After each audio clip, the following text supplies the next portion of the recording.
Hello, everybody. Average Gamer here. Welcome to a recap episode for Supreme Ruler Ultimate / The Great War as the German Empire.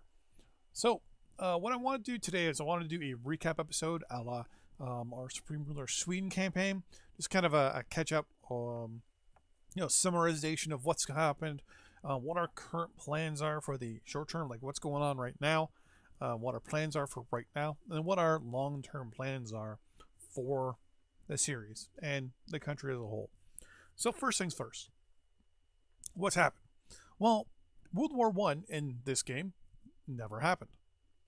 In our alternative reality, Germany stabbed the Austro-Hungarians in the back, and we actually invaded the Austro-Hungarian Empire. With this, and signing a non-aggression arrangement with France, Great Britain, United States, and Germany, we basically stated, here's the deal. Austria-Hungary is getting way too aggressive, too big for its britches. It needs to be brought down a peg. We need to realign most of Europe. We need to build a buffer state as a German nation between us and the Russians, because we don't get along. On top of that, imperialism needs to end. So, us as Germany, we will take care of the Austro-Hungarian Empire if they get too aggressive and start invading people. If that occurs, then Britain, France, the United States, Russia, and multiple other countries must adhere to what we declare to be the rules and regulations, so to speak, as to what is going to happen. Basically, we dictate the treaty and the terms of the treaty, and basically no one else has to worry about fighting a war. We'll fight it for them. And that happened. So the Austro-Hungarian Empire went after some of Serbia. We stepped in, wiped them out. With this arrangement and plans, a lot of countries had to release a lot of territories. For example, England, completely broken up. They even had to release Scotland, Northern Ireland, all their holdings in Africa, overseas in Europe, overseas from Europe and in the Caribbean, South America, even in Asia. They had to release everything. France had to release everything. Russia had to release all the nations it held under its grip, under the Russian Empire. So Ukraine now exists. Moldova, Kazakhstan, Finland, Estonia, Lithuania, Poland, Belarus. Every country was released. One of the plans was that Germany wanted a buffer state between us and the Russians, because we knew Russia is not the most stable. And what happened? We got all these buffer states put between the two of us, and Russia became Russia, Soviet Russia. So we're able to get some sort of buffer between the two of us, just in case. Right now, we are on good terms with the Soviet Russia, but you never know. Like, for example, with France, we're not on the best terms with France right now, and we're okay with the Brits. I think the Americans are kind of meh.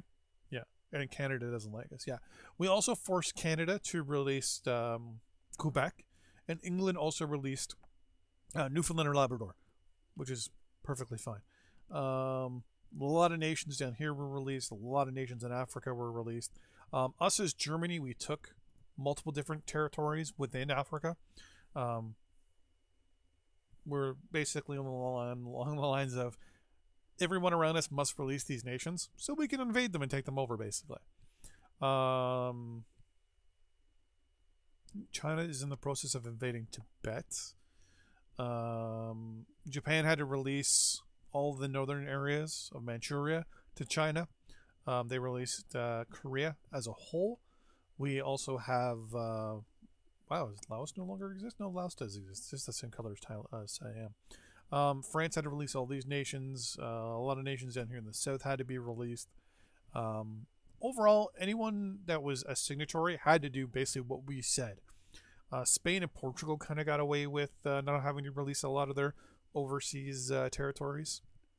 England, which was still fighting a war against a couple of different countries, kind of got away with a few pieces of territory here and there, which is okay. And then Bulgaria kind of went a little yellow. Took the Austro-Hungarian Empire, took a bunch of other territories, and well, long story short, the Ottoman Empire is possibly back. They're currently fighting for their independence against a subservient a totalitarian government in Bulgaria that is now controlling all of them, most of Greece, and large swaths of Romania. So, us as Germany stepped in. I know this is long, and we are currently in the process of invading Bulgaria by creating a buffer state between us and Bulgaria by utilizing territory that was initially Romanian. So the plan here is to release this Romanian territory. If we bring up the loyalty, we're going to release all of this, or what we capture, to back to Romania. But prior to that, we want to make sure that we can crush Bulgaria. One of the plans we want to do also is we're starting a that was moving. Oh, yep, all these guys are moving over here. They're all coming down here, and we're going to be doing a push to Sofia to hopefully cause and force a surrender with Bulgaria prematurely, in the hopes and the aspirations of ending this war with one swift, decisive strike. As you can see, lots of artillery and regular infantry are coming up to reinforce. Oh, actually, no. I believe I sent these guys all back to reserve, because all these mobile units over here are heading down to the south. As you can see, there's no units right now along our front, so we're hoping that a redeployment to our southern section of our front will help in a massive push along the river here, and then down, and then hopefully ending the Bulgarian threat once and for all. So that is what's currently happening and what has happened. Now, what's going on in the future and what's happening now as an additional. So what's also happening right now is a massive issue with industrial goods. So our country is having severe supply issues, which are causing low industrial good production. So we're currently in the process of working on increasing our supply and getting our industrial capacity up and running.